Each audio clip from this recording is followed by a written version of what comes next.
But this whole thing, it's just a symptom of a larger problem.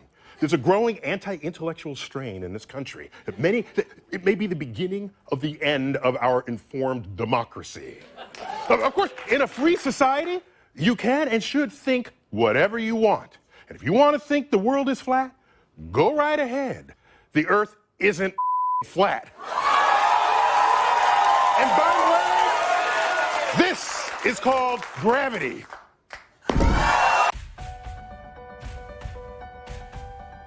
It is an interesting experiment telling somebody you know that you no longer believe in the universe and that our Earth is a giant spinning space ball. Try it for yourself. I guarantee they will tell you you're crazy, or at least look at you like you've lost your mind. The most interesting thing is when challenged, the ball believers will not actually be able to give you solid empirical evidence based on their first-hand experience that the Earth is actually a large spinning globe. Can any of us demonstrate first-hand in our day-to-day lives the Earth's curve or motion through the solar system? No, we cannot. And can any of us say we have seen the planets in their orbit and the universe expanding with our own eyes? No, again, we can't. Usually in response to this crazy person telling them that the Earth is flat, they will respond by 1. Bringing up images of the Earth as presented by NASA, or 2. They will say, come on, everyone knows space exists, and tell you that countless professors have dedicated their lives to studying this matter. At some point, perhaps, an emphasis on the existence of gravity will come up in the conversation. But you see, what is really happening when someone reacts so stubbornly to an alternative view of the Earth is not a result of the person's mental capacity. If the person had sat down with their heavily pregnant sister and said, "You are not a woman and you are not pregnant," then that is a statement which deserves such a reaction, as there is obvious empirical evidence of her pregnancy. No, what commences when challenging a person on the Earth is a battle against their programming. This programming is a deep-rooted and established matrix that is deliberately constructed when we are infants. Before we leave primary school, our first-hand experience of our flat and stationary world is slowly being erased and steadily inflating into the bloated and spherical idea that the Earth is a globe. The sad thing is, many of us grow up and never question this notion again. It is only in photographs and videos from NASA and other official trusted sources that the horizon appears curved. All amateur and raw unedited images of the Earth will provide a completely flat horizon. And this is what we see ourselves through our own two eyes when standing at a beach or looking out from a vantage point. At any altitude, the horizon always appears 360 degrees flat, because it is. And it always rises to meet the eye level of the viewer. You never have to look down or up to see the horizon. It meets you. No matter how huge they say the Earth is, if it were a curved ball, you would have to adjust your view upwards or downwards to meet the horizon. And I know we've seen the curve in photos and videos, but NASA and many other official sources continually distort the horizon in their footage with a fisheye lens to give the effect of a curved Earth. This is the same fisheye lens inherently built into the GoPro. And I know what you're going to say.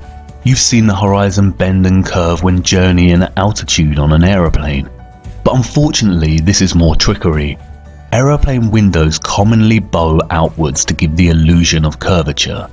A Telegraph article, catering to our gullible nature, explains that flight windows were changed because the square windows caused a higher percentage of crashes. Yeah, right. They use our size as human beings to dismiss our own infallible perception of a flat and stationary Earth, claiming we are not big enough to witness the curvature. But this balloon managed to ascend 121,000 feet and left its fisheye lens behind. Lo and behold, a flat horizon. The balloon wobbles and spins, but the horizon remains dead straight, not curving in any way, shape or form. And this is the problem. For centuries, our ancestors used their own judgment and relied on their own natural-born senses to discern that the Earth was flat. And although some had dabbled in theories of the Earth's potential curvature, it wasn't until the early modern period, with voyagers like Christopher Columbus, that the heliocentric globe model became dominant and humans forever sacrificed the knowledge of their own senses. And the heliocentric model is so blatantly flawed and nonsensical that it's astonishing that it even gained traction. Take the water bordering our horizon, for instance.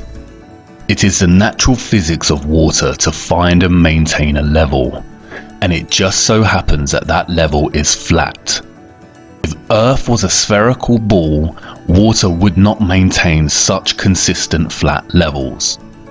We are used to water doing this and this, but we have never in all our lives on Earth witnessed with our own eyes water do this. Water does not bend. It's not called sea level for nothing, you know. And if water did not always find a flat level, then why would we use tools such as this to achieve accuracy? Again, water does not bend. Rivers, for instance, always run down to sea level. If Earth was a rotating ball, then inevitably many rivers on Earth would, at some point in their journey, have to flow uphill. As Eric DeBay points out, the Mississippi is 3,000 miles long, which means it would need to run uphill for 11 miles on a globular Earth. He also points out that a portion of the Nile runs for 1,000 miles with a fall of only 1 foot. Again, if the Earth was a spherical ball, this would be impossible. The scientist magicians of our world claim that the Earth is 25,000 miles in circumference. But spherical trigonometry dictates that the surface of all standing water must curve downward at 8 inches per mile, multiplied by the square of the distance. That means that a 20-mile stretch of water would dip 66.68 feet on either side of its central peak. Every time scientists have tried to find these dips and bends, however, water always proves to be completely level and flat. There's a growing anti-intellectual strain in this country. When building railway tracks, roads and bridges, architects and engineers never account for any curvature. Engineer W. Winkler was published in the Earth Review regarding the Earth's supposed curvature, stating, "As an engineer of many years' standing, I saw that this absurd allowance is only permitted in school books. No engineer would dream of allowing anything of the kind. I have projected many miles of railways and many more of canals, and the allowance has not even been thought of, much less allowed for. This allowance for curvature means this, that it is 8 inches for the first mile of a canal, and increasing at a ratio by the square of the distance in miles. Thus a small navigable canal for boats, say 30 miles long, will have, by the above rule, an allowance for curvature of 600 feet. Think of that, and then please credit engineers as not being quite such fools. Nothing of the sort is allowed. We no more think of allowing 600 feet for a line of 30 miles of railway or canal than of wasting our time trying to square the circle." There's a growing anti-intellectual strain in this country.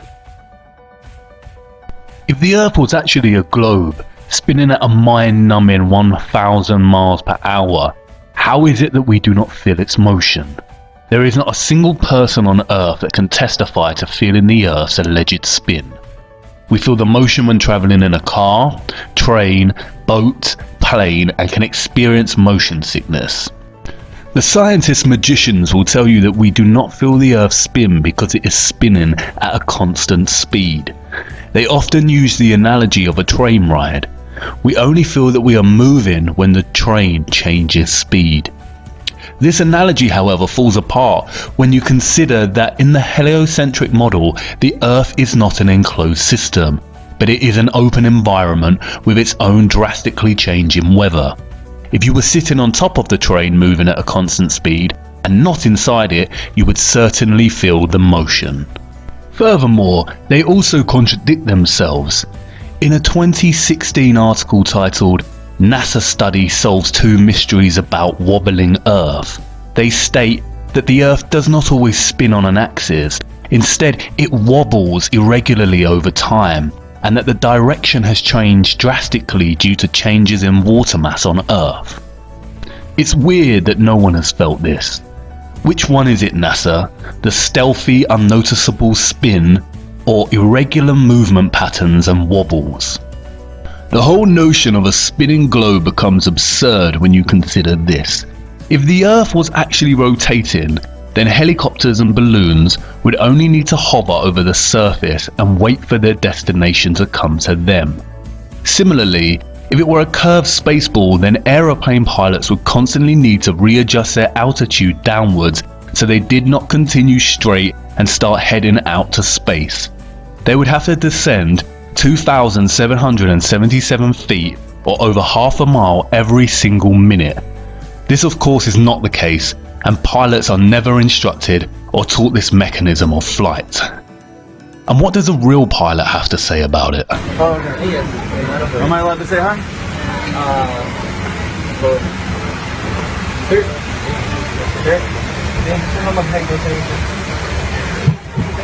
Hey, I just want to say thanks for the smooth flight. Alright. I did have one question. Is there like a specific angle of downward tilt you have to fly at to 3 degrees. 3 degrees That's it. for the curvature of the Earth? Oh, for the Earth? Because No, we just fly over the troposphere. really. But Yeah. do you have to keep like kind of going down because? No, we actually have to nose up. It flies like that. Really? Because I was reading some stuff on the flat Earth that made a lot of sense. Have you looked into it? Which one? Sorry? I was reading a lot of stuff on the flat Earth. Okay, yeah. True. It's true? Yeah. Okay, Yeah. alright, cool. All Hey, right. God bless, brother. Alright, have a good one. You too. Crack on. I just got one question to ask. Flat or a ball? Flat or a ball? What's that? Well, I never feel as breaking round. If we live on a ball, surely we'd have to fly around it. Yeah, it feels like flat or a ball. Flat. What's a ball? I think it's flat. Yeah, me too. Pretty flat to me. It certainly does, doesn't it? And you've got that flight instrument down there to keep it flat. Gravity exists. Gravity? That is an unproven theory. No, it's not. Let's rock and roll. Cheers, fellas. Thank you very much for the. Can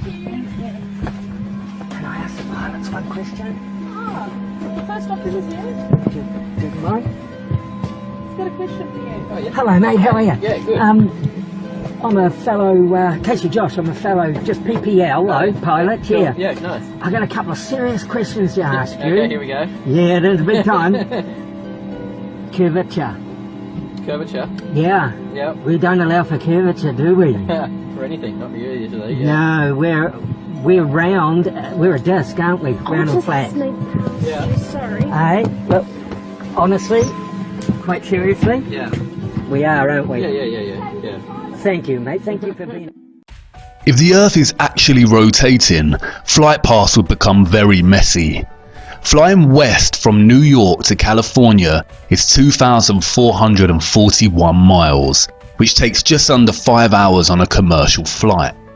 If the Earth is spinning eastwards at 1,000 miles per hour, then not only would this flight take a lot less time, but it would also make it near impossible to fly back the other way due to the constant rotation of the Earth.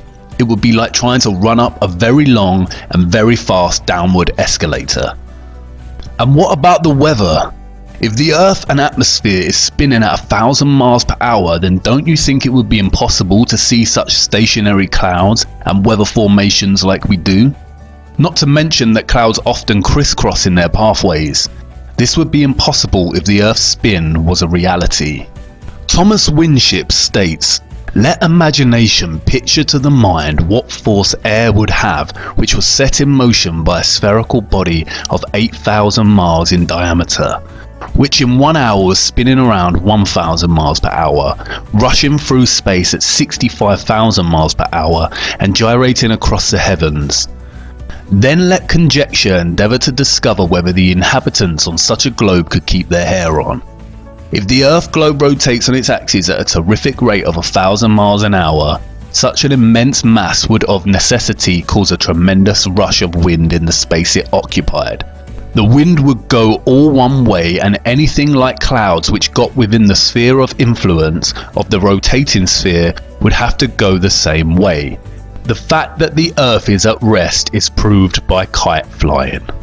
And honestly, if the Earth was a fast rotating globe, then wouldn't the oceans and other bodies of water be pushed away from the Earth in the same way as when a wet tennis ball is spun rapidly, the water sprays outwards? The scientists magicians have an answer for this. They call it gravity. And by the way, this is called gravity. The scientists magicians are at it again, weaving their spells and telling us tales of a powerful force keeping us rooted to the Earth. If gravity was such a powerhouse, then birds would struggle to fly. Insects would not be able to use wind to navigate. Monkeys would not climb and jump among trees with ease. Planes would not be able to take off from the ground. Trees would not be able to overcome gravity's pull when their growth towards sunlight and would begin to bend towards the Earth the taller they became. And if gravity exists and has the power to bend and wrap the oceans around a gigantic spinning ball, then humans would certainly struggle to lift their arms and legs. Legend has it that an apple fell on Newton's head as he sat under the tree, and this was the catalyst for his great discovery of gravity, which claims that objects are attracted to large masses and gravitate towards their centre. However, when they talk about gravity, what they are actually referring to is the law of density relative to mass. Today, I'm going to show you a simple science experiment that you can try at home to learn about density. Start by taking an empty glass and tip in some water and food colouring. Then add some syrup or treacle. And I'm going to add a little bit more water to make the layer a bit thicker. Then finally, fill the glass up with some oil and leave it to settle for about 15 minutes. These liquids separate out into different layers because they're different densities and they don't mix. The syrup has the highest density, so it sits on the bottom, and the oil, which has the lowest density, rises to the top. Try dropping different objects in to see what happens. If we drop this metal nut in, which is really dense, you can see it sinks right to the bottom. But if I take this grape and drop it in, it sinks through the oil and water, but sits on the syrup. This is because the syrup is denser than the grape. Pretty cool, huh? Now if I take this plastic bottle top and drop it in, it slowly sinks through the oil and sits on the water. And finally, if I take this piece of sponge and drop it in, it sits on top. It is a scientific fact, verified by undisputable evidence, that when objects are placed in mediums with less density, they sink, and when placed in mediums with higher density, they rise or float. For example, a rock in water will sink because the object's density is greater than the water's density, as will a ship's anchor. Likewise, helium-filled balloons rise because they are lighter than the air.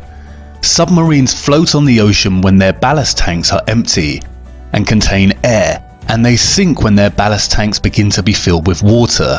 This is how they manipulate their depth in the ocean, by adjusting the ratio of air and water in the tanks. This is proven by filling a balloon with 50% air and 50% helium.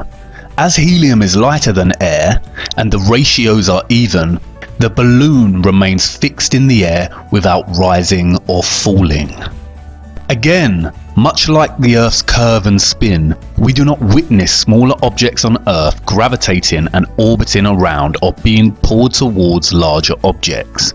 It seems very convenient that gravity's tendency to make smaller objects orbit around larger objects is exclusive to the globe itself and all the supposedly surrounding planets and stars, none of which we can actually see in motion or orbit. Even when you study the claims made by the scientist magicians of the so-called planets and moons, their calculations begin to work against them. As Eric Dubay pointed out, Newton also theorized, and it is now commonly taught, that the Earth's ocean tides are caused by gravitational lunar attraction. If the moon is only 2,160 miles in diameter and the Earth 8,000 miles, however, using their own math and law, it follows that the Earth is 87 times more massive, and therefore the larger object should attract the smaller to it, and not the other way around.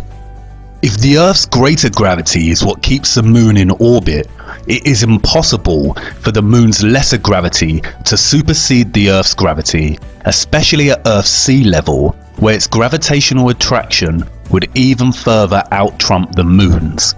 And if the moon's gravity truly did supersede the Earth's causing the tide to be drawn towards it, there should be nothing to stop them from continuing onwards and upwards towards their greater attractor. There's a growing anti-intellectual strain in this country. Ultimately, Newton's gravity erased the common sense of up and down, and in its place normalized the preposterous idea that this is possible. And this. And that meanwhile, in Australia, this is nonsensical, pseudo-scientific mockery and nothing more than an invention to justify the spinning spherical Earth hoax. Without the theory of gravity, not a single person in their right minds would ever believe the Earth a globe, with some of the population existing upside down on the underside of the planet. This is all quite simple once you start to break away from the toddler years of matrix programming. The laws of perspective and density perfectly explain the natural workings of our world. They invent complex concepts such as gravity and ridiculous spinning spherical networks of incomprehensible figures and speeds to bamboozle us. And we will get onto why they do this shortly. But wait a minute. I know you're not on board with this just yet, and I can tell you have a big question that you're burning to ask. If the Earth is not a spinning globe, then what about the sun and the moon? We can see the sun rising and setting every day. I'm glad you asked. Follow me to part 4 so we can take a much closer look at our wonderful sun.